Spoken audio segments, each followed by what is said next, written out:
Olá! Hoje vamos direto ao ponto. A eletricidade que faz o coração bater e como alguns fármacos conseguem modular esse ritmo.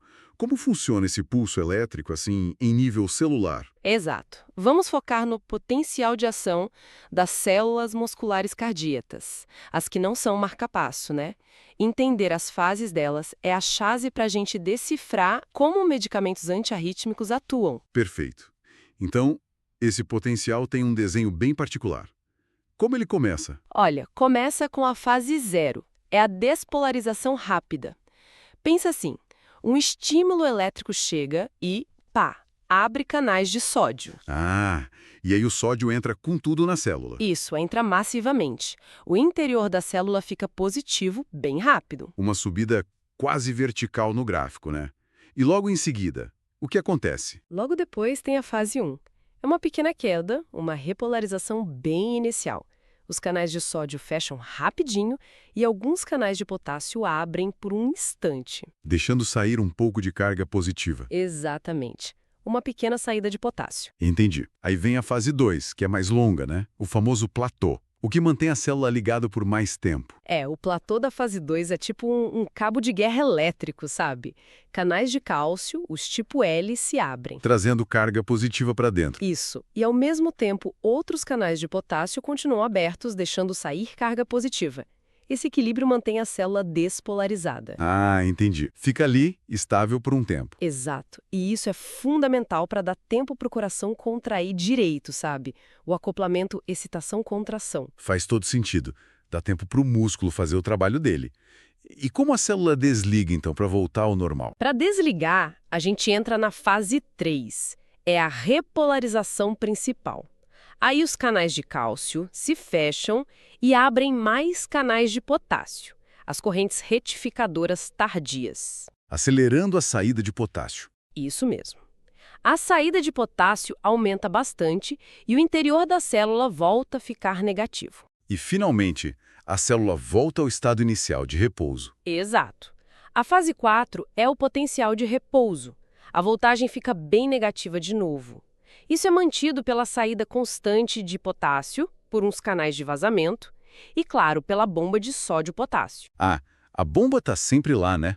Corrigindo os íons. Sempre trabalhando para restaurar os gradientes, preparando a célula para o próximo ciclo. Ok, esse ciclo elétrico é a base. Agora, vamos pensar em como intervir nisso.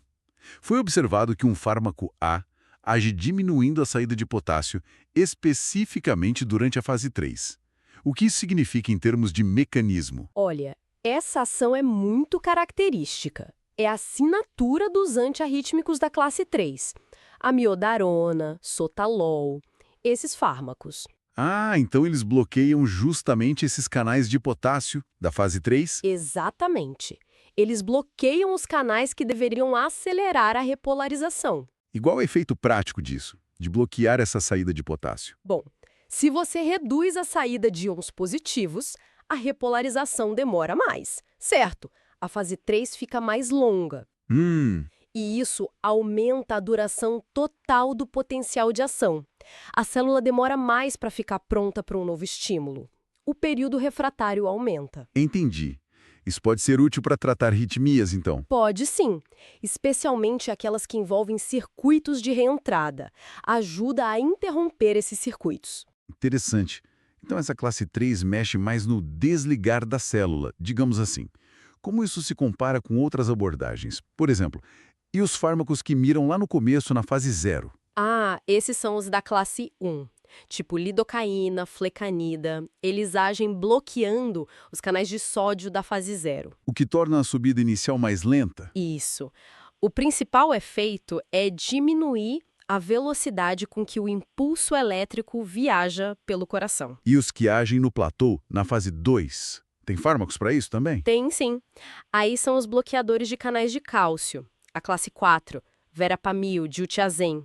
Eles inibem a entrada de cálcio durante a fase 2. E qual o efeito disso? Encurta o platô e também afeta células marca-passo, porque nelas o cálcio é importante para a própria despolarização, a fase 0 delas. Tá certo.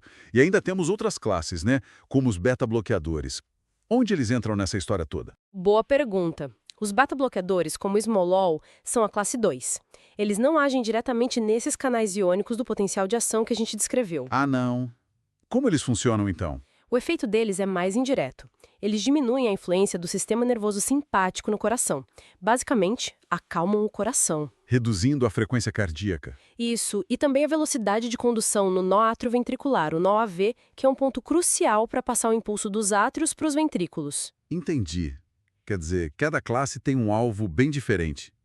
E fármacos como adenosina ou digoxina, só para completar. São outros mecanismos ainda. A adenosina, por exemplo, ela ativa outros canais de potássio, deixando a célula ainda mais negativa por um tempo, o que lentifica muito a condução no nó AV, é usada para certas taquicardias. Bem específico. E a dioxina, ela inibe a bomba de sódio-potássio. Isso indiretamente aumenta o cálcio dentro da célula, o que aumenta a força da contração.